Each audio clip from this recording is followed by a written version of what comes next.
Hello and welcome to Facts for Fit for today's video on the topic of Q10 enzyme. In this video we will be focusing on what Q10 is and how it can be beneficial for our body and heart. Point 1. What is Q10? Q10 is a naturally occurring enzyme found in every cell of our body. It is responsible for producing energy in the cells and thus contributes to the healthy functioning of the heart, liver, kidneys, and muscles. Point 2.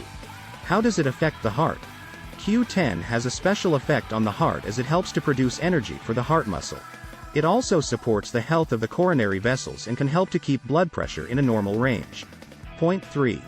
Benefits for the body. In addition to its effect on the heart, Q10 also has benefits for the entire body. It can help to strengthen the body's own defense and improve general well-being. It can also be helpful in the treatment of chronic illnesses such as heart failure and neurodegeneration. Point 4. How do I get enough Q10?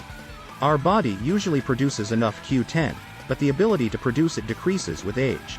A balanced diet rich in fats and proteins can help our body to produce enough Q10. It is also available in the form of dietary supplements. Conclusion. In conclusion, it can be said that Q10 is an important enzyme for our body and heart. Through a healthy diet and possibly the intake of dietary supplements, one can make sure to get enough of it. Thanks for watching. Until next video.